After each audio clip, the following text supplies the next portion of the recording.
al igual que cada uno de nosotros también puede ser bendecido de la misma manera cuando trabajamos bien en la obra del Señor.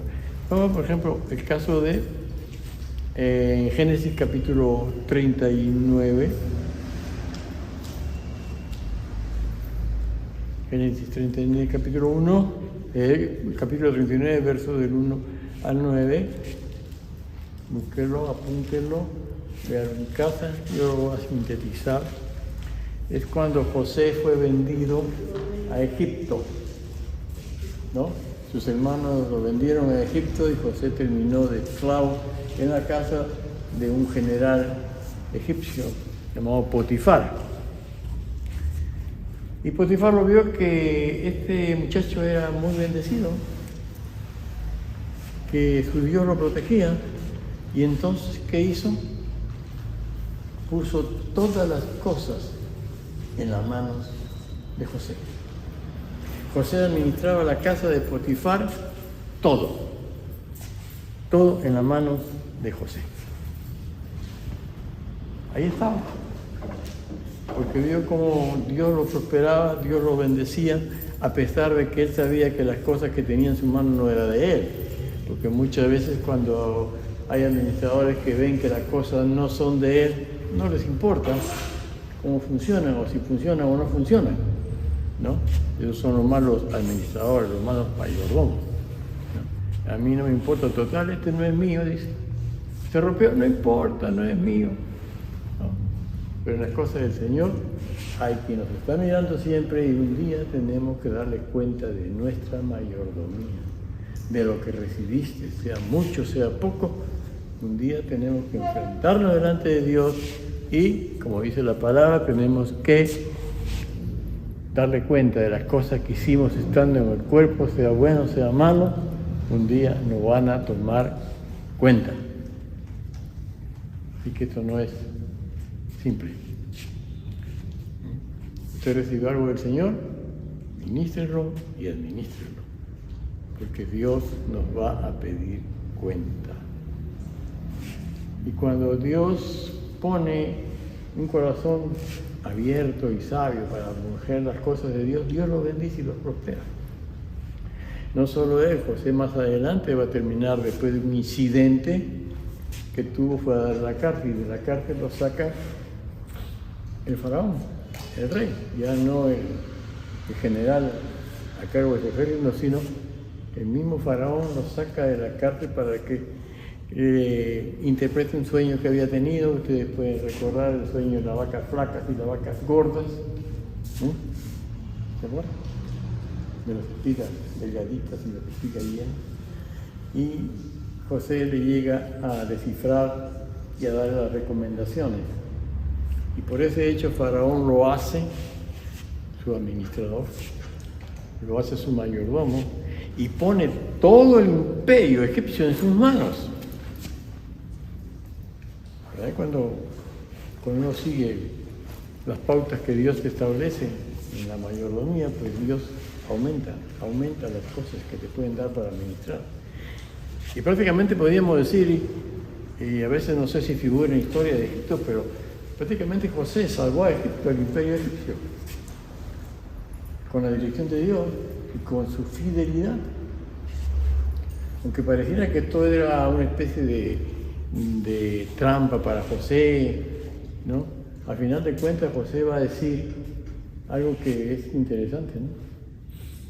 Que Dios tiene propósito en todas las cosas que suceden.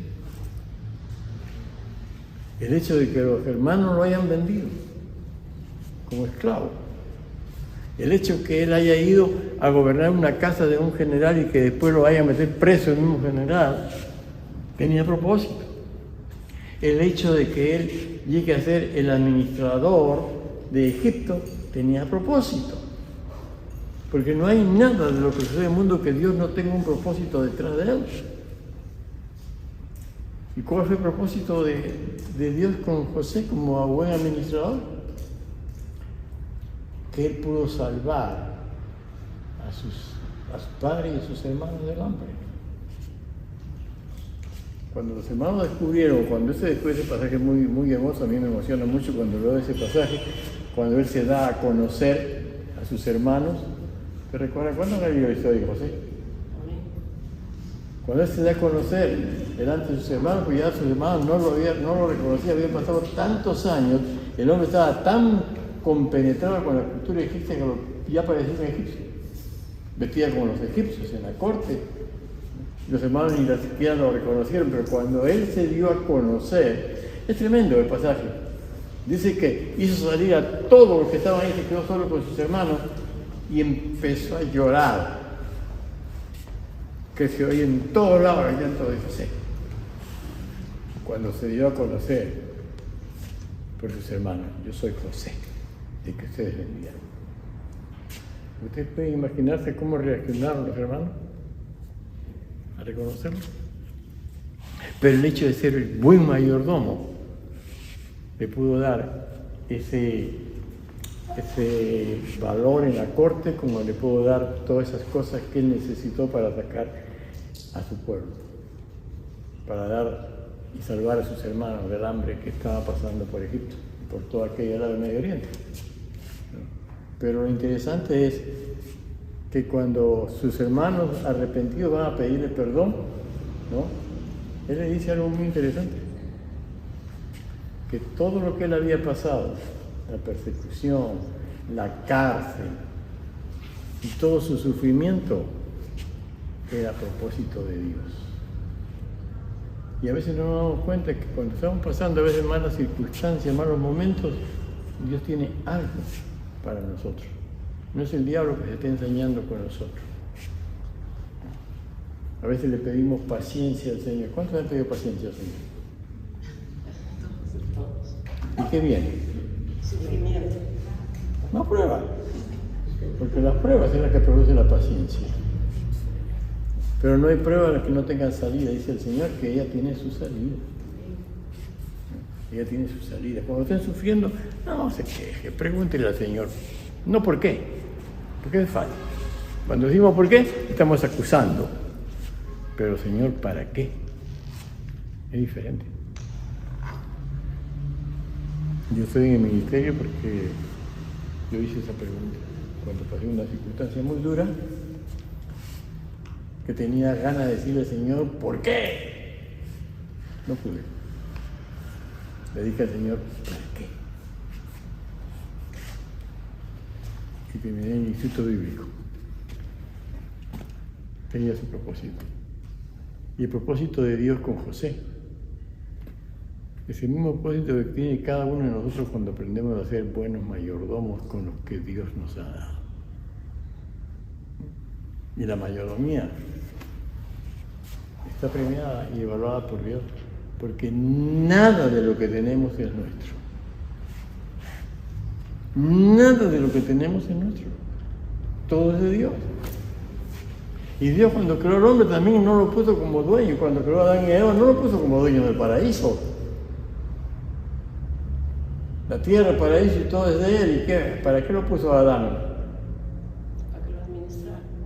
Para que cuidara, para que lo guardara. No lo puso dueño de lo que te dé la gana, ¿no? Como a veces nosotros decimos, este es mi terrenito, aquí tengo mi papel, mi título de propiedad. Tu terrenito, que te metan en tu cajón el terrenito, no pueden, ¿verdad? Porque a la hora que nos morimos nos damos cuenta que no hemos sido dueños de nada. De nada. Y hemos sufrido y hemos pataleado por las cosas que creemos que es nuestra. No quiero decir con eso de que no tengamos luchas y que tengamos cosas, ¿no? Para poderlas administrar y compartirlas. Pero no nos puede encadenar nada, porque nada es nuestro. El día que partimos nos meten en el cajón, a lo mejor con la ropa más vieja, porque los gusanos se la van a comer, ¿no? Y si le ponen un buen traje al sepulturero, yo conocí en sepulturero que levantaban el cajón, uno dejaba muerto bien vestido y al año cuando llega el tiempo, porque estaban desnudos, no creo que el muerto sentía calor y se quitaba la ropa. Y así es. Usted no puede tener seguridad con nada, ni el propio cuerpo, ni cuando están en la morgue, porque trafican con su cuerpo. ¿De dónde sacan los estudiantes de medicina órganos? Así que administremos nuestro cuerpo porque nada es nuestro. Todo es de Dios. Todo es de Dios. Y eso también entra en nosotros con relación a lo que tanto se discute en muchas iglesias. Administrar nuestros ingresos sabiendo que de nuestros ingresos Dios solamente nos pide, ¿cuánto? 10%. Con propósito, no porque a Dios le haga falta, sino a nosotros nos hace falta ser agradecidos. Diezmar es un acto de agradecimiento. Si bien está legalizado, tenía propósitos y sigue teniendo propósito. El diezmo es lo que sostiene la obra. No se les pide, como decía la vez pasada, diezmo porque necesitamos que nos pongan dinero. Usted necesita diezmar. Usted necesita ser agradecido con Dios. Usted necesita ser bendecido. Y Dios bendice al dador, alegre. No trate de engañar a Dios cuando no da el diezmo, cuando se da limosnas. La limosna se lo da al que necesita. ¿Dios necesita algo? ¿Dios necesita algo? Entonces no podemos darle limosna. Debemos darle ofrenda. Debemos darle lo que nos reclama el diezmo, porque lo tiene con propósito. Cuando se instituye el diezmo dentro de la tribu de Israel, dentro del pueblo de Israel, cuando sale de Egipto, ¿no? La primera porción del diezmo, antes de la ley, lo empieza a dar Abraham. Un día Abraham, después de una batalla, se encuentra con un sacerdote de Dios Altísimo. ¿Cuántos saben cómo se llamaba ese día? Melquisedec. En teología es una cristofanía, es una revelación de Cristo en el sacerdocio. Este hombre no tiene principio ni fin, no saben de dónde viene ni a dónde va, no lo conocen, pero es el sacerdote Melquisedec de la ciudad de Salem. Este le da a Abraham pan y vino como una ofrenda, como una señal del futuro pacto, aun cuando no había ley. ¿Y Abraham qué hace? Abraham entregó todos los bienes. No había ley. Más adelante,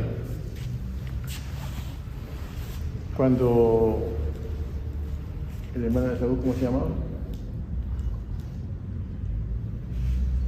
Jacob. Sale corriendo porque trató de engañar a su papá y recibió la bendición y se escapó y se llevó a otro lugar y estaba él sin medio de bolsillo con lo que tenía puesto antes de la ley y hace un pacto con Dios.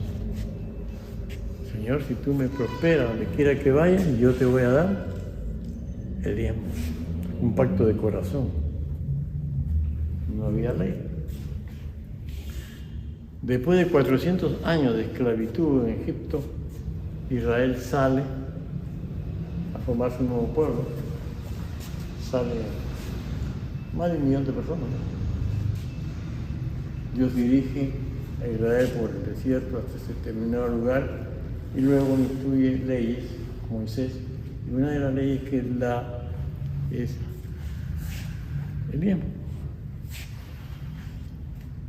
Pero no lo da para beneficiar a determinado grupo y enriquecerlo, ¿no? Repartan al territorio, le den a cada uno su porción, pero la tribu de Leví no le da ni 1 metro cuadrado de terreno. Instituye el diezmo para que ese diezmo sirva para el mantenimiento de esa tribu. ¿Por qué?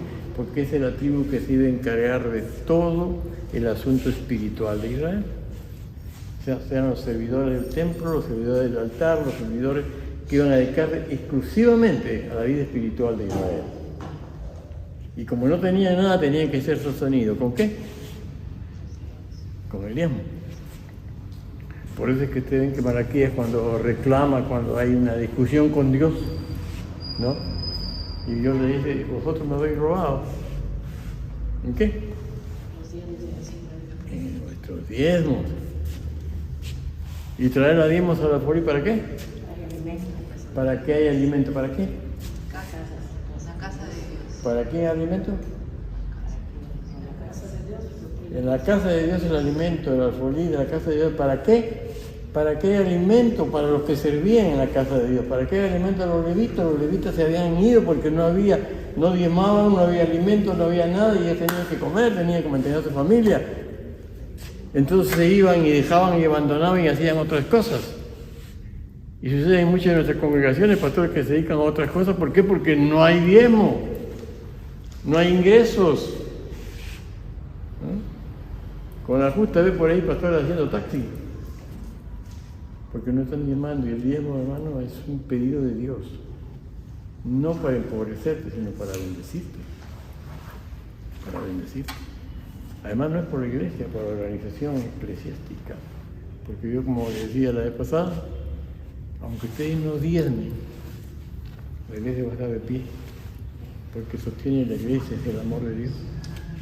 El amor que nos tiene a cada uno, eso sostiene la iglesia. Y si nosotros insistimos en enseñar el diezmo es para que ustedes sean bendecidos.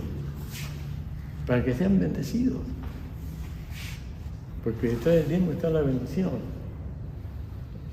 Y otra cosa, para que aprendamos que no somos dueños de nada, somos mayordomos, administradores de las cosas que Dios pone en nuestras manos. Cuando consideramos eso, las bendiciones vienen solas. Bendiciones, dice, abriré la ventana de los cielos y daré bendiciones de a gota, de a poco a poco, poquito a poquito. Una cosa que sobreabunda, es una cosa que se llena el cántaro y se desparrama y va más allá de su capacidad.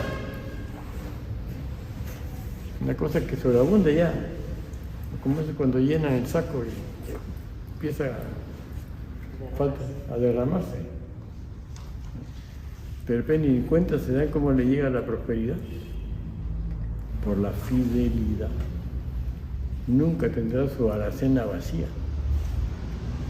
Nunca tendrán necesidades que no puedan cubrir si la mano de Dios está con ustedes. Él prometió, ¿no? Él no prometió, traer los diezmos ahí y voy a abrir la ventana de los cielos y voy a derramar bendiciones hasta que sobreabunden. No es que nosotros le pedimos, es el pacto que Él ha hecho, no ha salido el pacto de nosotros hacia Dios. No es que le hemos dicho a Dios, yo te voy a dar diezmo y tú me vas a venir. No, Él mismo está comprometido.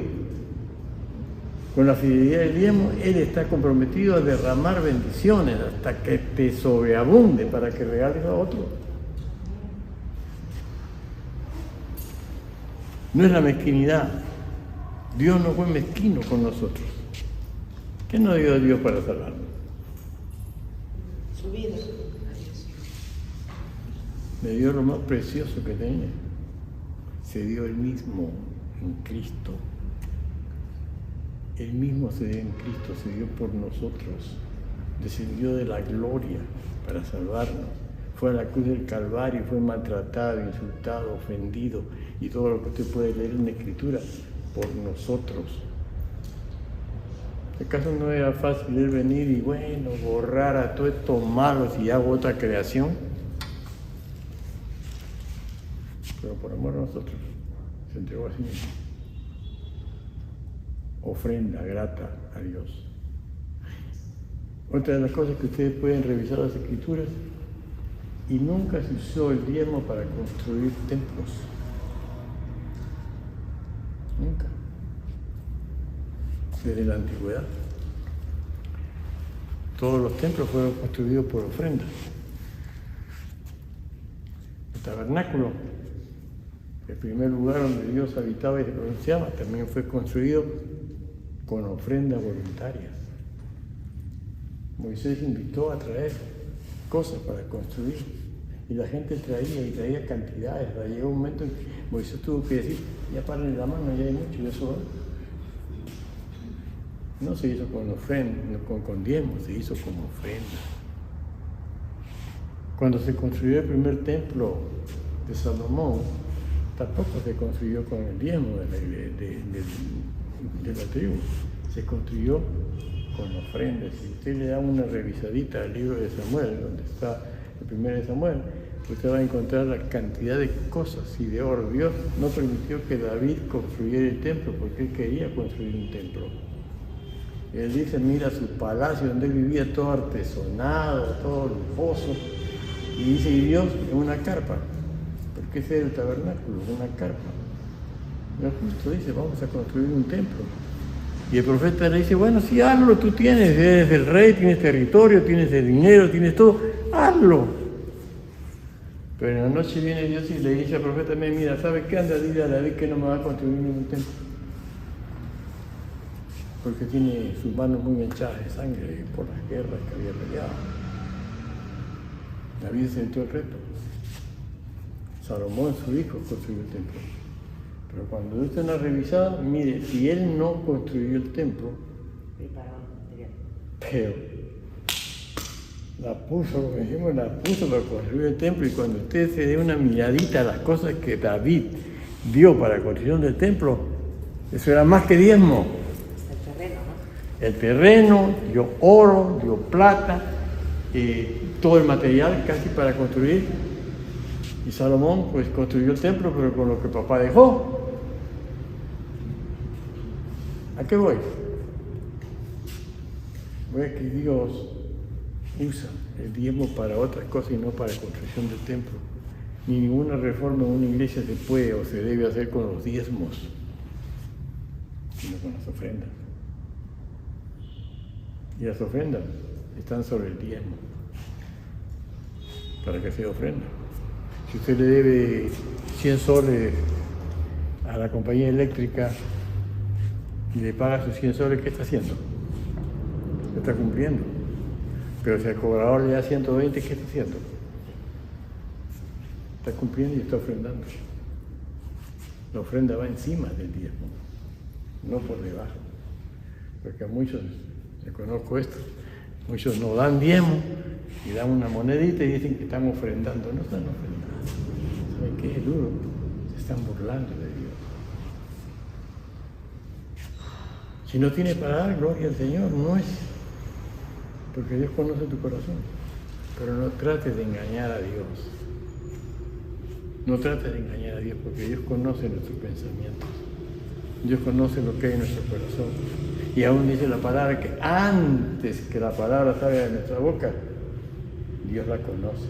Y es más, Dios conoce las intenciones con las que estamos diciendo tal o cual cosa. No solamente conoce lo que vamos a decir, lo que decimos, sino con qué intención estamos diciendo eso. Así que si Dios conoce eso, conoce con qué intención tú vas a dar tu ofrenda. Decíamos la semana pasada, la antepasada, que cuando estaban ahí delante del arca de la ofrenda y venían a dar, Jesús se sentó al frente. Se sentó al frente del arca, dice la Escritura, a mirar a la gente que venía trayendo su ofrenda. Venían los ricos y depositaban grandes cantidades. Y algunos tenían la costumbre de ir por la calle repartiendo ofrendas y haciendo tocar trompetas y sonidos, ¿no? Pero llega una viuda, ¿no? ¿Que da cuánto? Todo su sustento.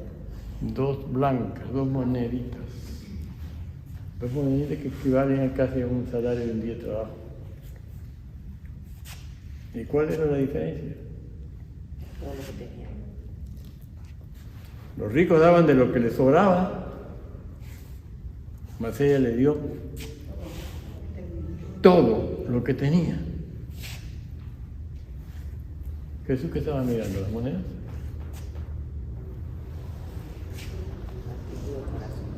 Jesús estaba mirando el corazón de aquella persona. Una mirada tan grande que hasta ahora han pasado 2000 años y la gente sigue hablando de las 2 monedas de la viuda. ¿De cuánto dieron los otros? No me interesa. Porque ellos dieron de lo que les sobraba. Eso es fácil. Acá hay gente que tan pobre, que lo único que tiene es plata. Plata con cancha. Pero no tiene favor divino. No he conocido gente fiel al Señor pasando hambre y necesidades. No he conocido. Seguramente que las hay. Pero he visto mucha gente fiel, pobre, fiel. Tenía una hermanita que me visitaba. Nunca llegaba a mi casa con la mano vacía. Y era bien pobre. Y nunca llegaba a mi casa con la mano vacía. Unos huevitos de su gallina, unos platanitos. Pero nunca llegaba a visitarme con la mano vacía. Y el Señor como la bendijo. Logró hijos profesionales, logró su casita. Hace 2 años falleció. ¿Tú la conociste? A la hermanita. Podemos ver el ejemplo del amor que tenía la obra al Señor y lo fiel que era con sus ingresos.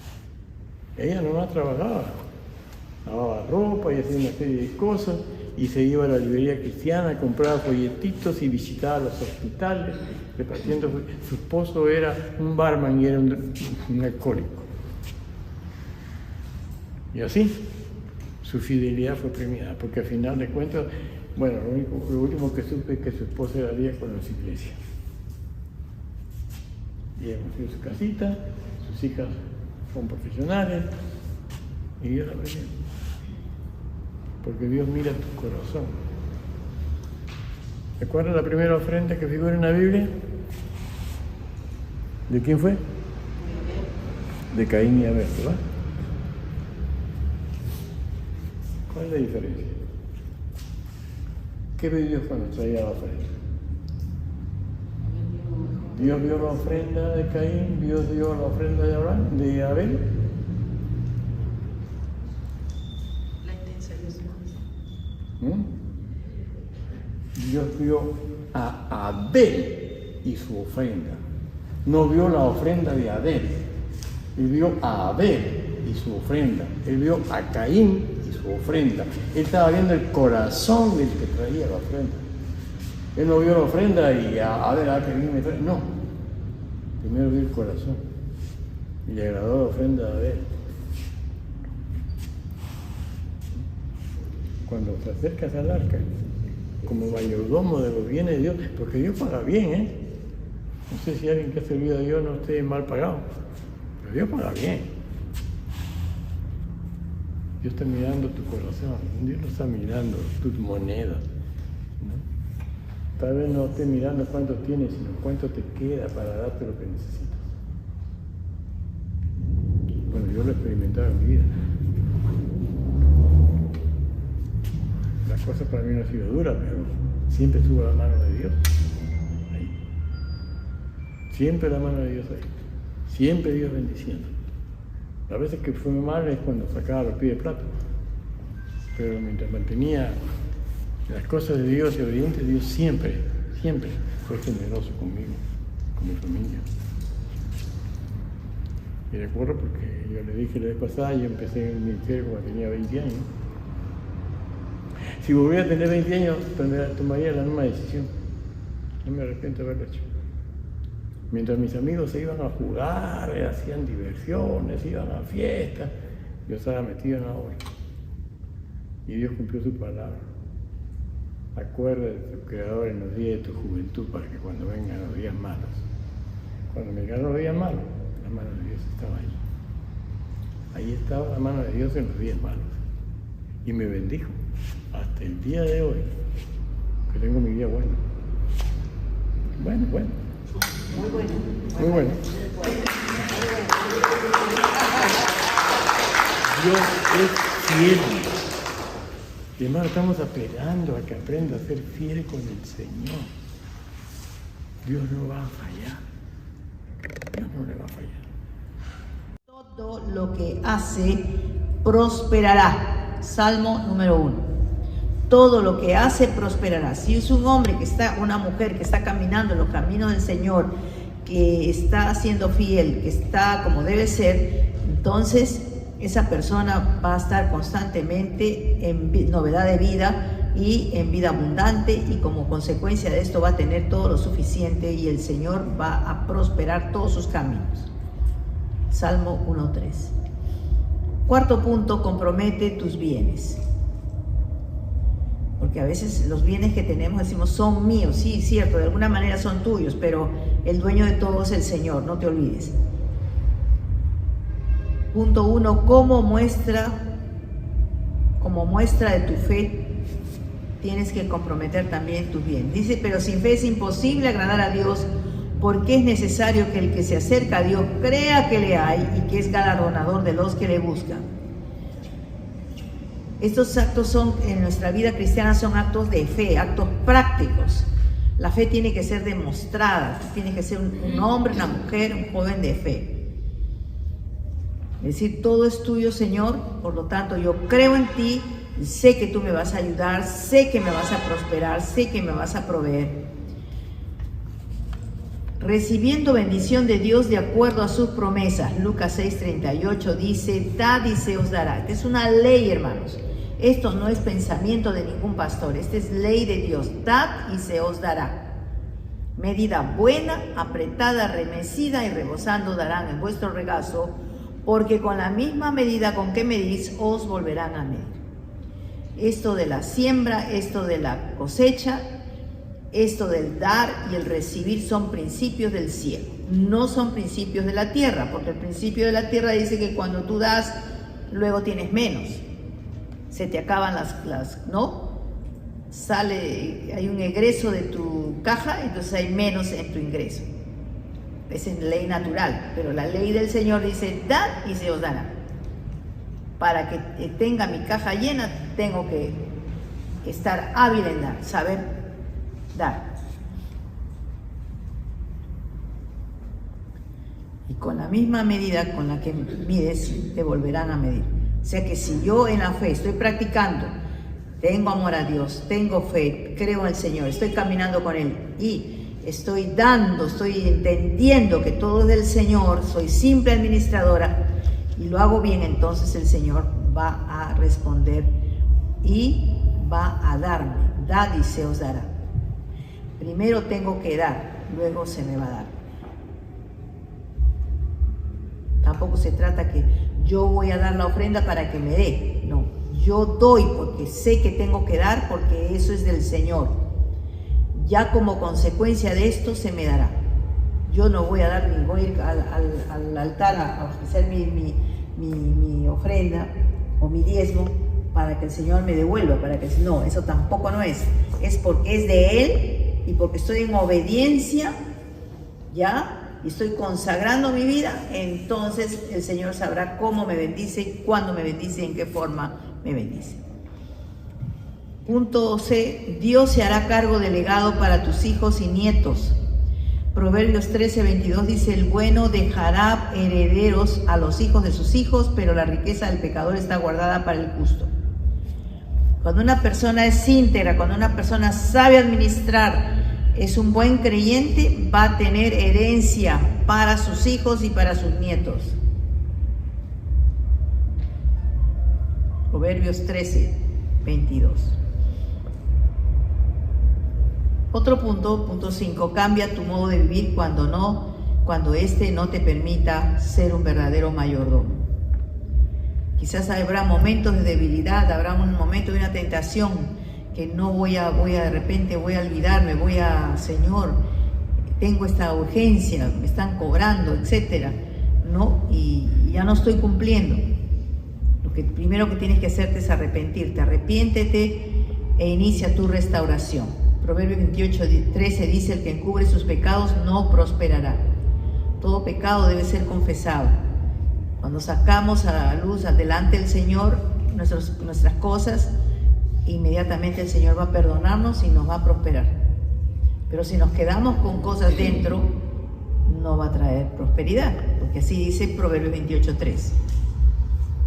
Punto B dice, comienza a practicar la mayordomía. Proverbios 22:1. De más estima es el buen nombre que las muchas riquezas y la buena fama más que la plata y el oro.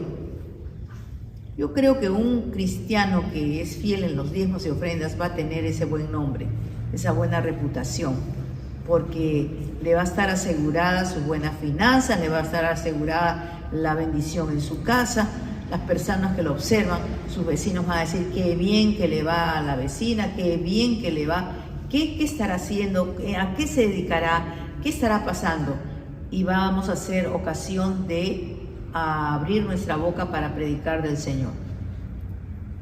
Entonces, a empezar a practicar la mayordomía. Y por último, o penúltimo, trata de pagar tus deudas de una forma justa y lo más pronto. No tengas deudas, por favor, hermano, no tenga deudas con nadie.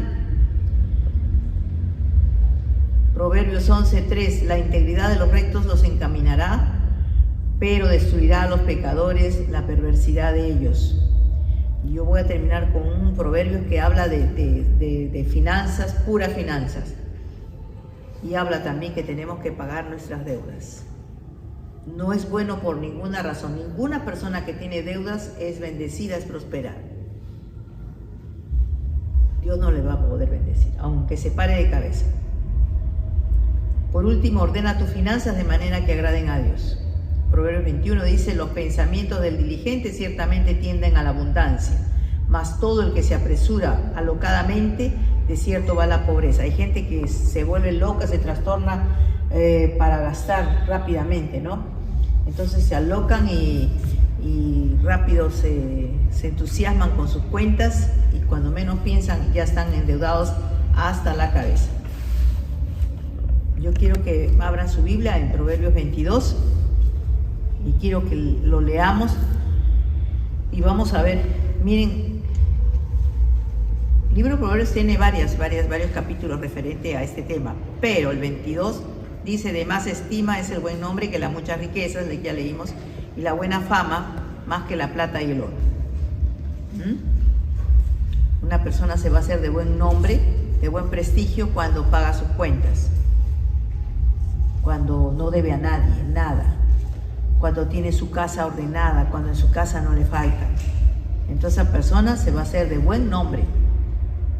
Imagínense que le observen sus vecinos y digan, sí, pero este no le da no compra la medicina, este hombre no compra para la leche, este hombre no compra la ropa, este hombre no da para la comida. Entonces sería un mal testimonio, ¿no? Es mejor tener buen nombre que las muchas riquezas y la buena fama más que la plata y el oro. Cuando eso cambie, ese chip cambia acá en nuestra cabeza, no es el prestigio, el renombre de una persona lo más importante, entonces vamos a conducirnos con rectitud. El rico y el pobre se encuentran, a ambos los hizo Jehová. El avisado ve el mal y se esconde, mas los simples pasan y reciben el daño. Riquezas, honra y vida son la remuneración de la humildad y del temor de Jehová. Mira lo que Dios nos promete cuando tenemos un corazón humilde, cuando somos temerosos ante el Señor. Viene riquezas, honra y vida. Riquezas, honra y vida. ¿Cuándo va a ser eso? Cuando hay un corazón humilde, cuando hay temor del Señor.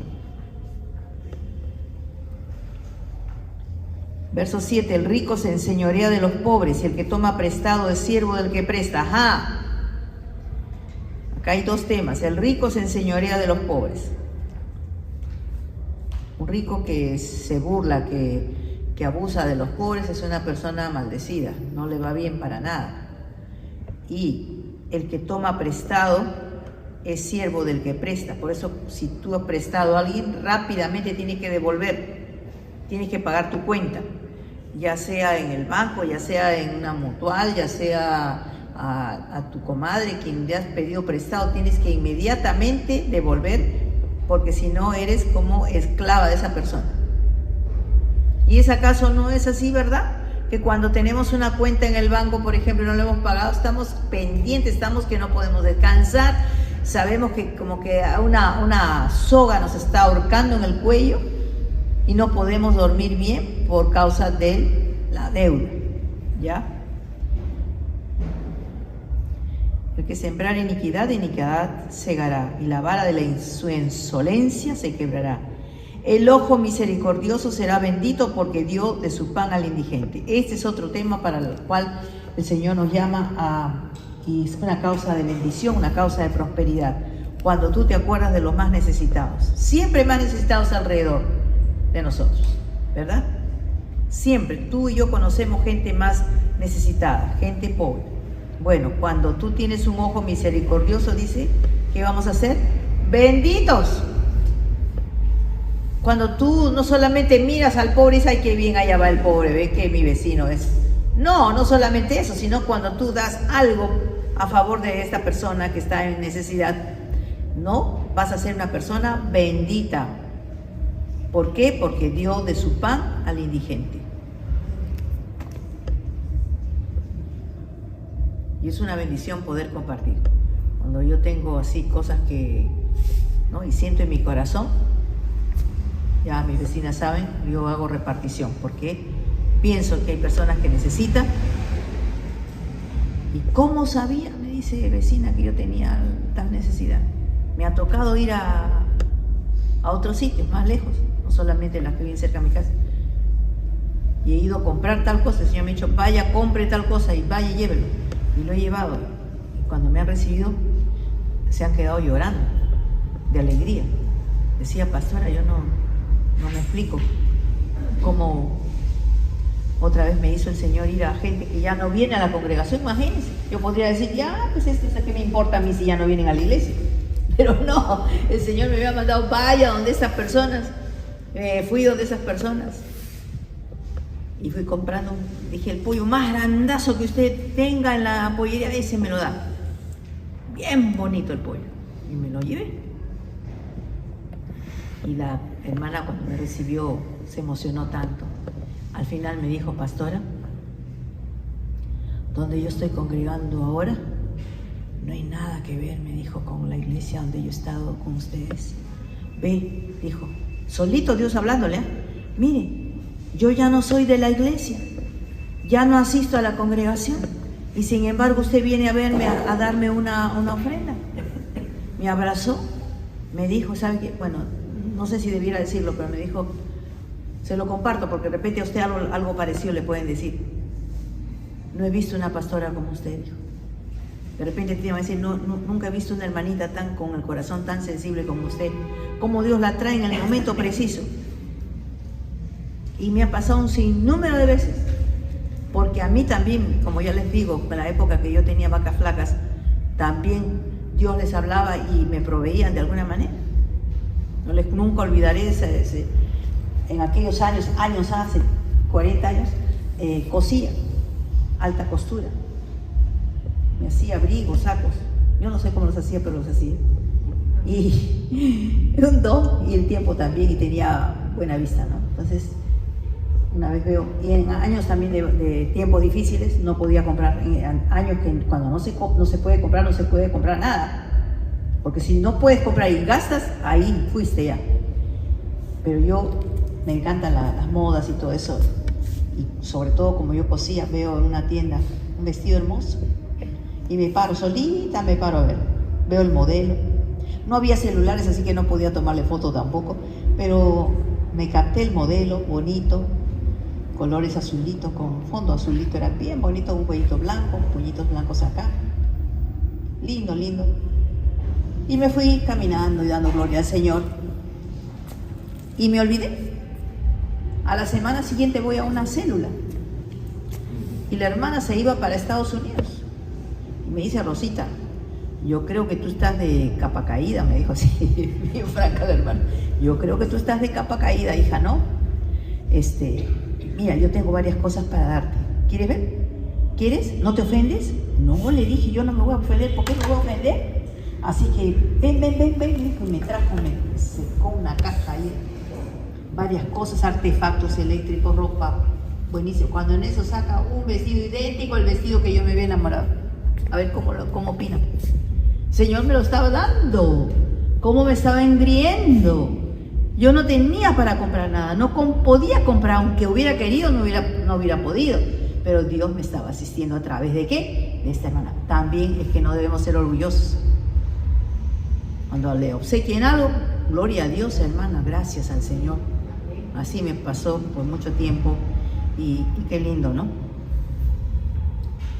Hay otros versículos, por ejemplo, el 16 que dice: el que oprime al pobre para aumentar sus ganancias o que da al rico, ciertamente se empobrecerá.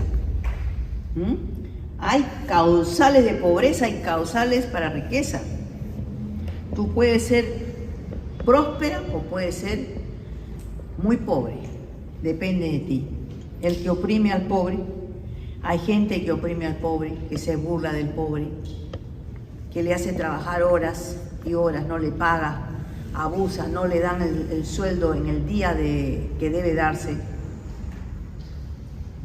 No se puede poner bozal al buey que trilla, dice Proverbios.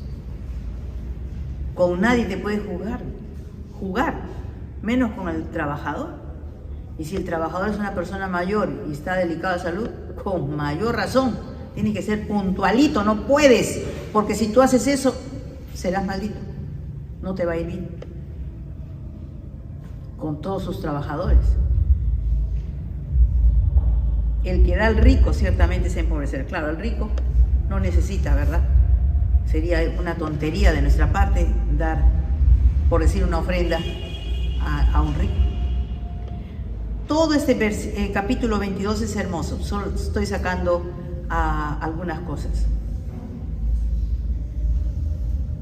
Inclina tu oído, oye las palabras de los sabios, aplica tu corazón a mi sabiduría, porque es cosa deleitosa si las guardares dentro de ti, si juntamente se afirmaren sobre tus labios, para que tu confianza sea en Jehová. Te las he hecho saber hoy a ti también. La confianza tiene que ser puesta en el Señor. Otra vez el 22. No robes al pobre porque es pobre, ni quebrantes en la puerta al afligido, porque Jehová juzgará la causa de ellos y despojará el alma de aquellos que los despojaren. Cuando uno es injusto con una persona, un trabajador X, una persona indigente, pues cosa tremenda le viene a esa persona que ha abusado, ¿no? El verso 26, no seas de aquellos que se comprometen, ni de los que salen por fiadores de deudas. Ojo, no se puede salir, no se debe salir en fianza, no se puede salir, ¿cómo le llaman? En garantes. Nunca se meta a ser garante de nadie. Óigalo bien, no va a ser garante usted de nadie, aunque le pidan de rodillas. A mi padre le pidieron de rodillas una vez un familiar y después casi era tan morosa que casi le quitan la tienda a mi papá. Tuvimos que ver abogado y tanta cosa para poder rescatar su trabajo de mi padre. A ver, porque se compadeció, porque nunca está escrito, hay otra porción también de esas escrituras que dice que no debemos salir fiadores de nadie, ¿ya? Así que por si acaso alguien le diga a su comadre, su compadre, dice, oye, una firmita acá, compadre, fíjame, sal garante, me voy a comprar un terreno, a ver qué te parece, ayúdame por favor. Tú una firmita, ¿qué será una firmita? Ajá, no puede pagar tu compadre, ya fuiste. Te sacan el ancho, el largo y el angosto, ¿ya? Entonces dicen, y los que salen por fiadores de deudas. Si no tuvieres para pagar, ¿por qué han de quitar tu cama de debajo de ti? No te expongas al desahucio, no te pongas a que te quiten las cosas, porque a los embargos, hay embargos, ¿ves que la Biblia habla de todo acá? De todo, para aconsejarnos de toda forma. ¿Por qué dice, si no tienes para pagar, por qué te metes en deudas? Si no tienes para comprar, no compres. No te pongas triste si no puedes comprar algo, ¿ya? Si no puedes comprar en un mes, 2 meses, 3 meses, no importa. Pasa la racha, de repente si te alineas y todo está caminando bien, te mejoras, ahí recién juntando podrás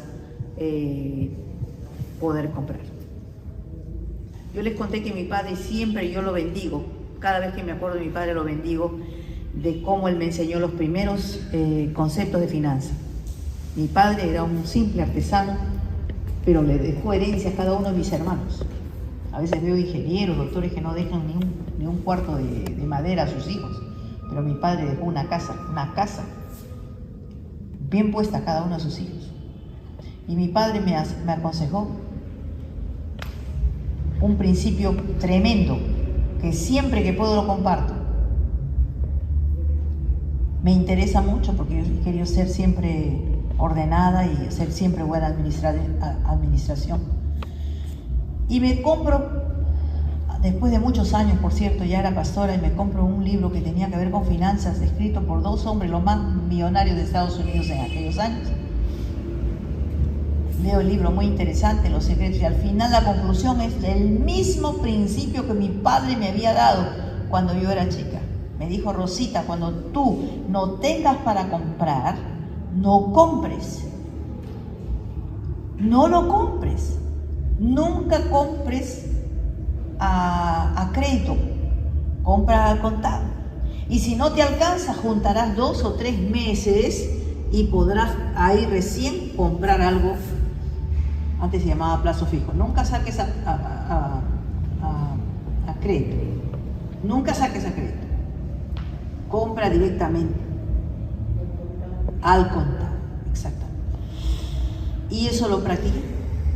Y era el mismo principio que estos dos hombres más ricos e importantes en Estados Unidos, ahora hay otros, por cierto, que decían y enseñaban lo mismo. Y eso es lo que quiero enseñarles también, que lo practiquen, hermanos. Si no tienen, no se apene. Si este mes no puede comprarse su hija un vestido, aguántese un poquito más y después podrá hacerlo. Pero no se meta en deuda y va a comprar algo cuando no puede comprar. Y se complica usted la vida. Y cuando nos complicamos así la vida, pues ahí no está la bendición, ahí no está la prosperidad.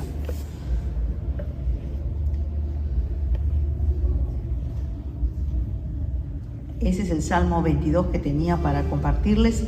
Espero que ustedes en su casa también lo mediten. Ya hemos estado viendo algunos principios de mayordomía en esta noche y deseo que el Señor les ayude y les haga excelentes mayordomos para la gloria del nombre de Dios, y que ustedes sean prosperados. Que hoy día, que de aquí unos 6 meses, por decir, no tengan la misma capacidad que lo que tienen ahora, que hayan aumentado sus finanzas, que el próximo año sean más prósperos de lo que son ahora, y que no se queden, no se conformen tampoco, ¿no? Que ay, aquí voy acá, que me comen los piojos. No, Señor, nada de piojos. Los piojos van para otra parte.